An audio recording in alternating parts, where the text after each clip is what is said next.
Hello friends, welcome to super grads. This is Rahul Sharma. आज के इस वीडियो में हम डिस्कस करने वाले हैं financial statements of a company के बारे में। अभी तक की हमारी सभी वीडियोस में आपने पार्टनरशिप से रिलेटेड वीडियोस देखे होंगे। उसके बाद हमने शेयर्स और डिबेंचर्स को कवर किया। आज के इस वीडियो में हम कवर करने वाले हैं financial statements of a company को। फाइनेंशियल स्टेटमेंट्स क्या होती हैं, कैसे प्रिपेयर की जाती हैं, और उससे रिलेटेड बहुत सारे अलग अलग डिस्कशंस हम करेंगे। Okay, so let's get started. Financial statements of a company क्या होती हैं? These are the basic and formal annual reports. Mind it, ये क्या है? एक कंपनी की basic and formal annual reports हैं to communicate financial positions to owners and various external parties. Company अपने बिजनेस से रिलेटेड जो भी इंफॉर्मेशन देना चाहती है एक्सटर्नल पार्टीज को, या ये कह लीजिए जो कंपनी के ओनर्स हैं उनको भी, तो इसके लिए वो कुछ अकाउंट्स प्रिपेयर करती हैं। ठीक है, या फिर एनुअल रिपोर्ट्स प्रिपेयर करती हैं। एनुअल इसलिए क्योंकि साल में एक बार प्रिपेयर किया जाता है इनको। Okay, so combinedly in set of reports को, अकाउंट्स को बोला जाता है financial statements of a company. ठीक है, prepared according to section 129 of Companies Act 2013। ठीक है, objectives point of view, MCQ questions के पॉइंट ऑफ व्यू से आपको ध्यान रखना होगा कि कंपनीज एक्ट 2013 के सेक्शन 129 के अकॉर्डिंग एक कंपनी फाइनेंशियल स्टेटमेंट्स प्रिपेयर करती है। Okay, next, it provides meaningful information to investors, government, tax authorities and etcetera. मतलब जो एक कंपनी जो भी इंफॉर्मेशन प्रोवाइड करना चाहती है अपने इन्वेस्टर्स को, गवर्नमेंट को, टैक्स अथॉरिटीज को, ओके, क्रेडिटर्स को, राइट, सो उन सबको वो मीनिंगफुल इंफॉर्मेशन कहाँ से मिलेगी, कहाँ से डिराइव करेंगे ये सभी लोग ये मीनिंगफुल इंफॉर्मेशन? वो फाइनेंशियल स्टेटमेंट्स को देख सकते हैं, उसे रीड आउट कर सकते हैं। उसके बेसिस पे उन्हें समझ में आ जाएगा कि कंपनी की फाइनेंशियल पोजीशन क्या है, कंपनी कहाँ स्टैंड करती है, कंपनी का ग्रोथ प्रोस्पेक्ट कितना है। बहुत सारी चीजों का एक क्लियर इंसाइट मिल जाएगा उन्हें फाइनेंशियल स्टेटमेंट्स के थ्रू, राइट। तो फाइनेंशियल स्टेटमेंट्स जो हैं वो investors, government, tax authorities, creditors, इन सब के लिए, जो बिजनेस से बाहर के लोग हैं इन सब के लिए बहुत इंपॉर्टेंट है। ठीक है, मैं ये कह रहा हूं कि बिजनेस से बाहर के लोगों के लिए इंपॉर्टेंट है, एक्सटर्नल पार्टीज के लिए इंपॉर्टेंट है, बट इट डजंट मीन कि फाइनेंशियल स्टेटमेंट्स बिजनेस या कंपनी के अंदर के लोगों के लिए इंपॉर्टेंट नहीं है। ठीक है, उनके लिए भी इंपॉर्टेंट है। ठीक है, ओके, आगे बढ़ते हैं। A set of financial statement includes the following। मैंने क्या बताया था? फाइनेंशियल स्टेटमेंट एक सिंगल स्टेटमेंट नहीं है। ठीक है, एक सिंगल फॉर्मेट नहीं है, इसके अंदर कुछ नंबर ऑफ फॉर्मेट्स आ जाते हैं जिन्हें कंबाइंडली आप कहते हैं फाइनेंशियल स्टेटमेंट्स। और वो सब क्या है? एक तो हो गई बैलेंस शीट, जो आपको एक कंपनी के एसेट या लायबिलिटीज के बारे में क्लियर इंफॉर्मेशन देती है।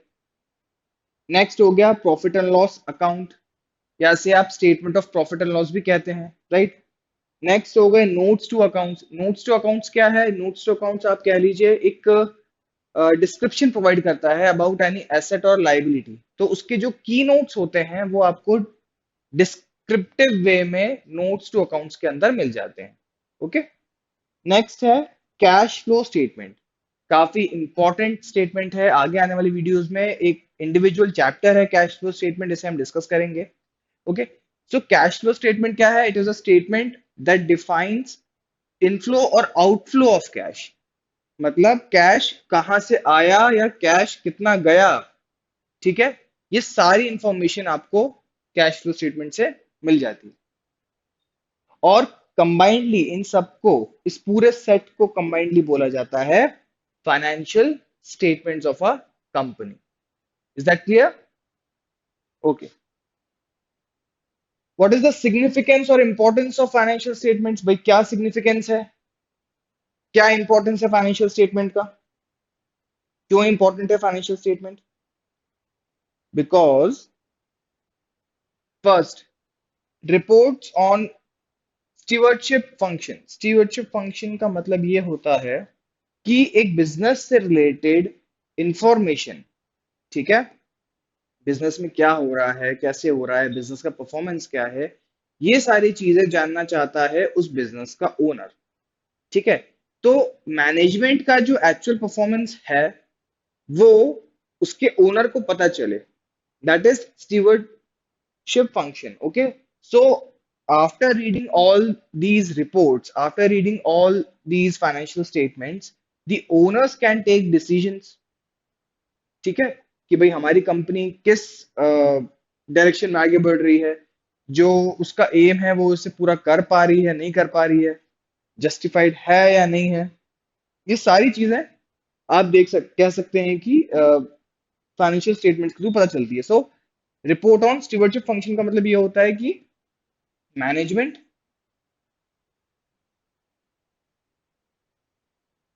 मैनेजमेंट और ओनर के बीच में जो एक कम्युनिकेशन का काम कर रही है, क्या कर रही है,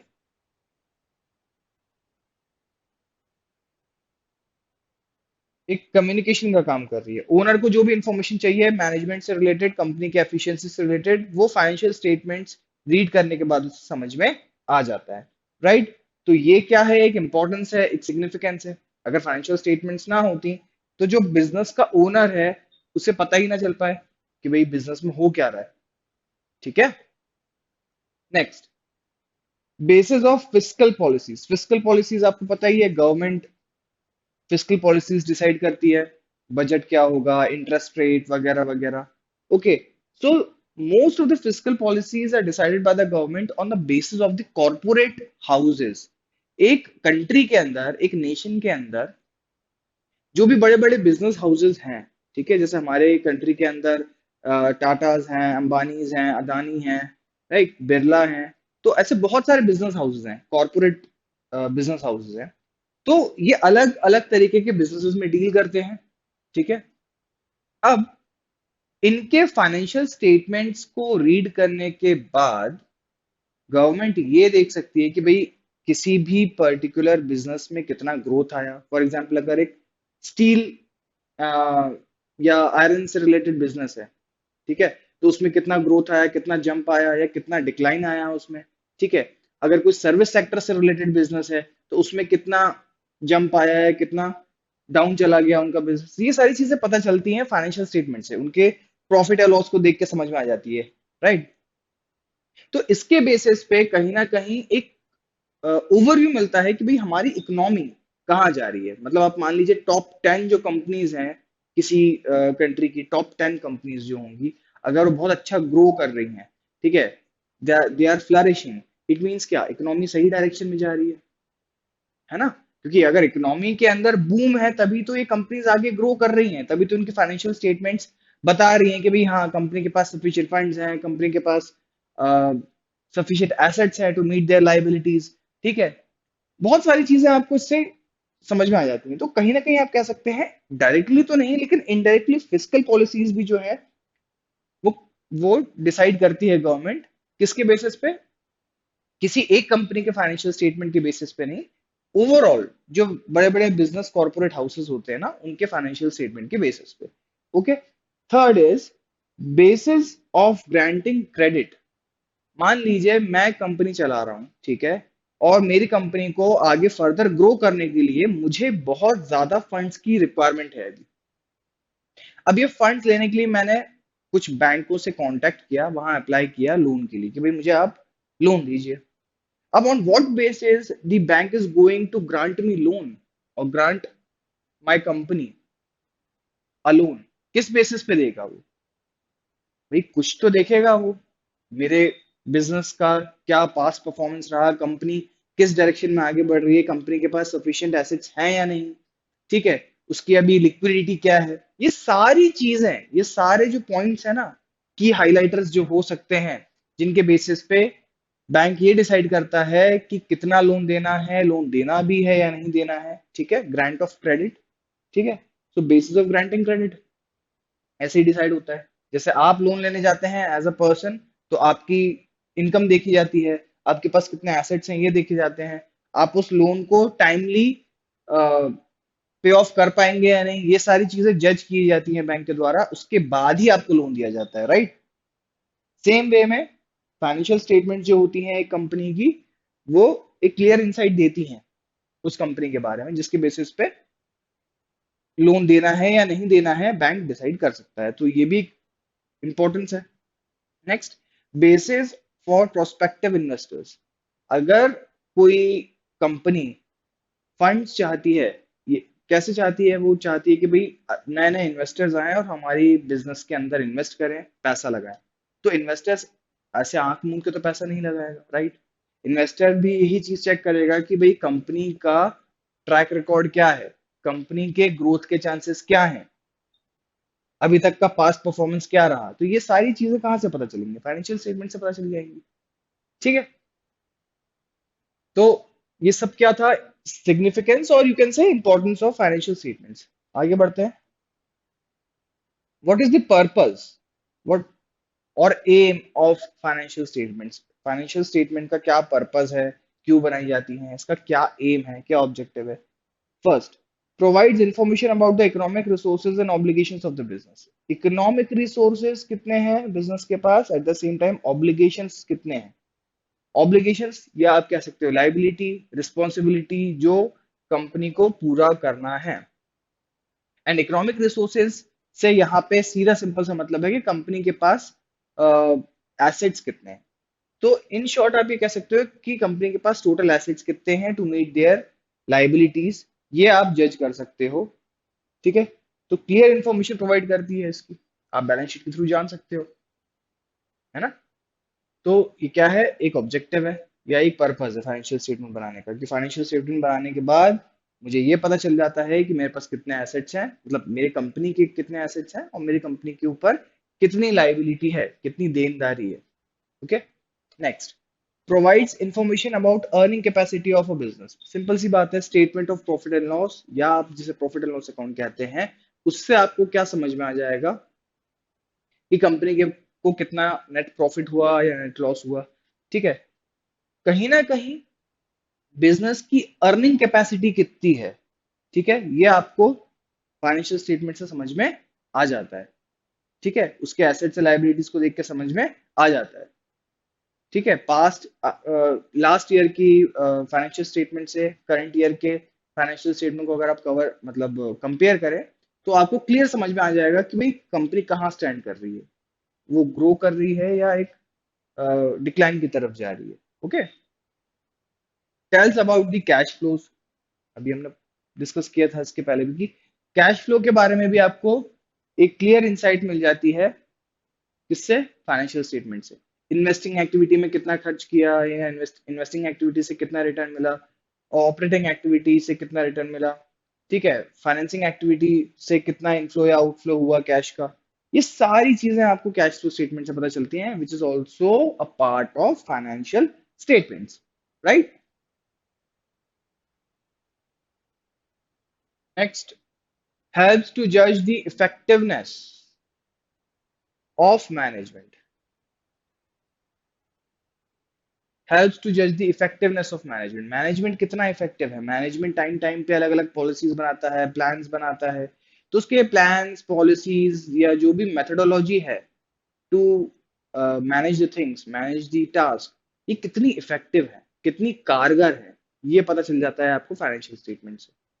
कैसे पता चलता है, सिंपल सी बात है, मैनेजमेंट अगर इफेक्टिव होगा, ठीक है, टाइमली सारे प्लान्स एंड पॉलिसीज इंप्लीमेंट करवा पाएगा अपने वर्कर्स से, अपने एम्प्लॉयज से, तो क्या होगा, टारगेट्स अचीव होंगे। टारगेट्स अचीव होंगे, सिंपल सी बात है कि आप रेवेन्यू जनरेट करोगे, प्रॉफिट अर्न करोगे, right.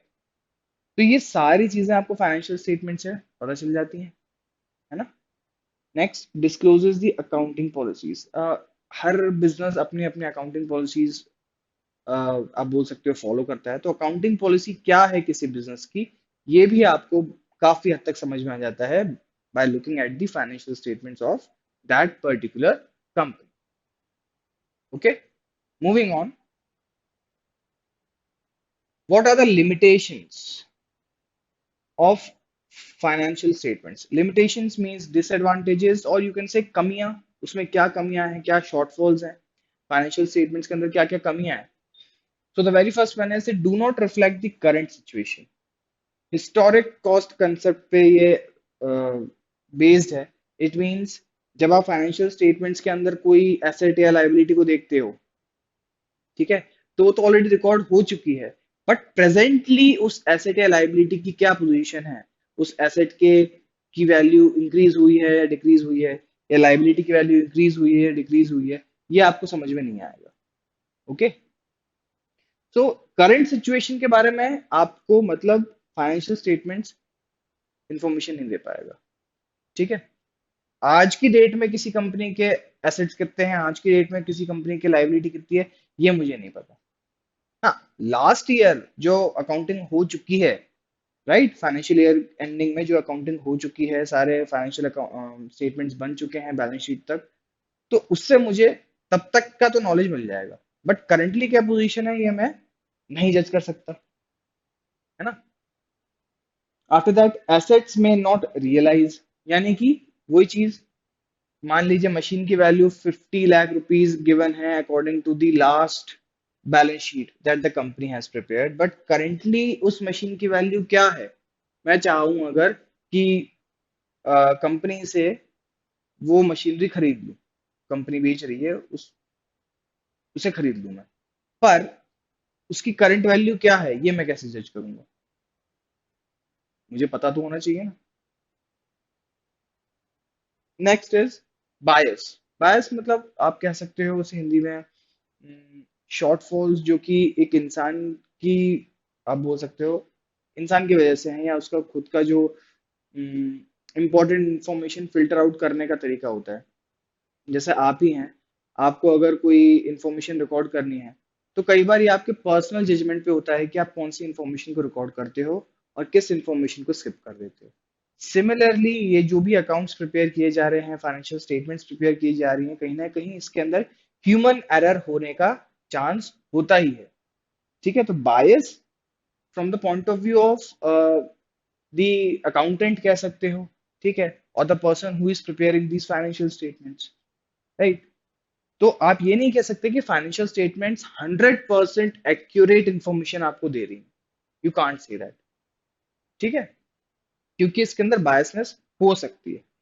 Next is aggregate information. Exact information नहीं है, एग्रीगेट इंफॉर्मेशन. ठीक है, अनुमानित जिसे आप कहते हैं हिंदी में, राइट. एग्रीगेट इंफॉर्मेशन आपको प्रोवाइड कर सकता है, ये एग्जैक्ट इंफॉर्मेशन प्रोवाइड नहीं कर सकता. तो ये भी एक लिमिटेशन है. After that vital information missing. ऐसे बहुत सारी इंफॉर्मेशन होती है जो मिसिंग हो सकती है, वाइटल इंफॉर्मेशन जो बहुत जरूरी हो, किसी भी इन्वेस्टर के पॉइंट ऑफ व्यू से, गवर्नमेंट के पॉइंट ऑफ व्यू से, या जो भी उस फाइनेंशियल स्टेटमेंट का यूजर है उसके पॉइंट ऑफ व्यू से. ओके. तो ऐसे बहुत सारी इंपॉर्टेंट इंफॉर्मेशन मिसिंग हो सकती है. Next, no qualitative information. Qualitative information का मतलब होता है क्वालिटी पे बेस्ड जो इंफॉर्मेशन है वो फाइनेंशियल स्टेटमेंट्स रिकॉर्ड नहीं करती. फॉर एग्जांपल किसी भी कंपनी के मैनेजमेंट की क्या एफिशिएंसी है, अब इसे आप एग्जैक्टली मेजर तो नहीं कर सकते. वहाँ के वर्कर्स कितने हार्ड वर्किंग है, इससे आप मेजर नहीं कर सकते. ठीक है. कितने लॉयल हैं, कितने ऑनेस्ट हैं किसी कंपनी के वर्कर्स, ये आप कैलकुलेट तो नहीं कर सकते, मेजर नहीं कर सकते. बट क्या इनका कोई इफेक्ट नहीं पड़ता वर्किंग में? बिल्कुल पड़ता है. कंपनी के वर्किंग में, कंपनी के आप बोल सकते हो जो भी प्रॉफिट जनरेट करती है कंपनी, उसमें इन सभी चीजों का कहीं ना कहीं एक वेटेज है. अगर एम्प्लॉय लॉयल है, एफर्ट लगा रहा है, तभी तो टारगेट्स अचीव होंगे. टारगेट्स अचीव होंगे तो रेवेन्यू जनरेट हो रहा है, रेवेन्यू जनरेट हो रहा है यानी कि सफिशिएंट प्रॉफिट्स आप बना पाओगे. ठीक है. बट इस तरीके की क्वालिटेटिव इंफॉर्मेशन को ये नहीं रिकॉर्ड करती. कौन? फाइनेंशियल स्टेटमेंट्स रिकॉर्ड नहीं करती. ठीक है. सिर्फ क्वांटिटी पे बेस्ड इंफॉर्मेशन और quantity in terms of money, इसे रिकॉर्ड करती है. कितना इनकम, कितना एक्सपेंस, कितने एसेट्स, कितने लाइबिलिटीज, कितनी ठीक है, ये सारी चीजों को रिकॉर्ड किया जाता है। तो ये भी क्या है, एक लिमिटेशन है। They are only interim reports, ये सिर्फ एक इंटरिम रिपोर्ट्स हैं। इंटरिम रिपोर्ट्स से मेरा मतलब हो गया कि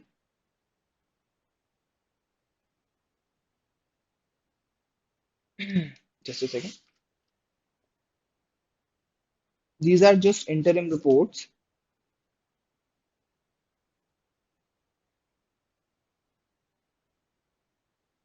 इट मीन्स जो भी एक पर्टिकुलर पॉइंट ऑफ टाइम में इंफॉर्मेशन होती है, सिर्फ वो इंफॉर्मेशन आपको दे पाता है। For example, statement of profit and loss, तो एक फिक्स टाइम ड्यूरेशन या फिक्स जो टाइम इंटरवल होता है, सिर्फ उतनी इंफॉर्मेशन आपको दे पाएगी statement of profit and loss.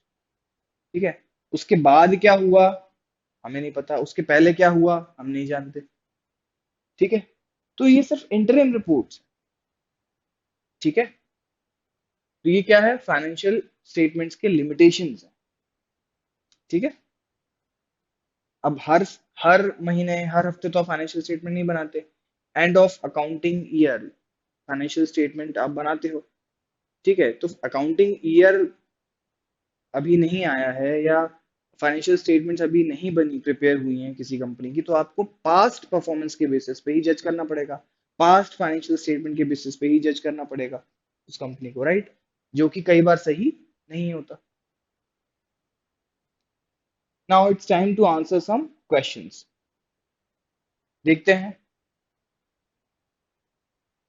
Which of the following is not the limitation of financial statements, मतलब इनमें से कौन सा फाइनेंशियल स्टेटमेंट का डिसएडवांटेज या लिमिटेशन या फिर एक कमी नहीं है। पहला, इग्नोर क्वालिटेटिव एस्पेक्ट, ये तो एक लिमिटेशन ही है। पर्सनल बायस होता है इसके अंदर, ये भी एक लिमिटेशन है। Ignores price level changes, price level changes को इग्नोर कर दिया जाता है, मतलब हो सकता है आज के टाइम पे जो आप बुक्स में आपने किसी एसेट लाइबिलिटी को रिकॉर्ड किया है, उसका जो प्राइस लेवल है वो चेंज हो गया हो, कम हो गया हो या बढ़ गया हो, बट आप उसे at that particular point of time change तो नहीं कर सकते। एक बार रिकॉर्ड कर दिया तो कर दिया, है ना? यानी ये भी एक लिमिटेशन है। आगे बोल रहे हैं, tells about the profitability of the business. Limitation की बात हो रही है कि कौन कौन सी शॉर्टफॉल्स हैं। तो financial statements profitability of business के बारे में बताते हैं, हाँ बिल्कुल बताते हैं। तो ये तो एक एडवांटेज हुआ। ठीक है, ये क्या है, एक एडवांटेज है, मतलब लिमिटेशन नहीं है। दैट इज वाई ये क्या है, आपका आंसर है। ओके, आगे बढ़ते हैं। Mining rights are, mining rights क्या है, मतलब समझिए, जैसे कोल है या जो भी मिनरल्स हैं, ठीक है, आयरन है, और भी बहुत सारे अलग अलग नेचुरल रिसोर्सेज हैं जिनकी माइनिंग होती है, खदानें होती हैं, ठीक है, उन्हें एक्सट्रैक्ट किया जाता है। तो ये माइनिंग का क्या होते हैं, माइनिंग के राइट्स लेती है कंपनी। कौन लेता है, गवर्नमेंट माइनिंग राइट्स इशू करती है किसी भी कंपनी को कि हाँ आप इतने टाइम ड्यूरेशन तक इस जगह माइनिंग कर सकते हो। ओके, तो माइनिंग राइट है किसी के पास, किसी कंपनी के पास, तो वो क्या है, टैंजिबल फिक्स्ड एसेट है क्या, इंटैंजिबल फिक्स्ड एसेट है क्या, या इंटैंजिबल एसेट्स अंडर डेवलपमेंट, या कैपिटल वर्क इन प्रोग्रेस। देखिए, आपके पास माइनिंग राइट्स आ गए, आप किसी जगह खुदाई कर सकते हो अगले 20 साल, 30 साल, और वहां से जो भी रेवेन्यू होगा वो आपका होगा। एक तरीके से क्या है, आपका एसेट है, एसेट तो है। फिक्स्ड एसेट है, मतलब लंबे टाइम तक रहने वाला है आपके पास, ठीक है। अब फिक्स्ड में कौन सा टैंजिबल फिक्स्ड है, इंटैंजिबल फिक्स्ड है, intangible assets under development, under development की तो बात ही नहीं हो सकती। भाई माइनिंग राइट मतलब क्या, ये तो एक इंटैंजिबल चीज है। राइट दे दिया गया मुझे, ठीक है, मुझे लाइसेंस दे दिया गया, अब दिख रहा है क्या ये, है ना? तो उसमें डेवलपमेंट कैसे हो सकता है? ठीक है, कैपिटल वर्क इन प्रोग्रेस भी नहीं हो सकता। So your correct answer will be, it is an intangible fixed asset. Fixed asset तो है, बट कैसा, इंटैंजिबल, जिसे आप देख नहीं सकते, जिसे आप फील नहीं कर सकते, जिसका कोई फिजिकल एग्जिस्टेंस नहीं, राइट? ओके, आगे बढ़ते हैं। Which of the following is not included in the financial statements of a company? Not included. Financial statements में नहीं इंक्लूड किया जाता इनमें से किससे? पहला है बैलेंस शीट, फाइनेंशियल स्टेटमेंट में आती है, बिल्कुल आती है। Second is statement of profit and loss या प्रॉफिट एंड लॉस अकाउंट जिसे आप कहते हैं, बिल्कुल आता है ये तो फाइनेंशियल स्टेटमेंट में। नोट्स टू अकाउंट्स को भी आप फाइनेंशियल स्टेटमेंट्स के अंदर रिकॉर्ड करते हो। The last one is share capital account.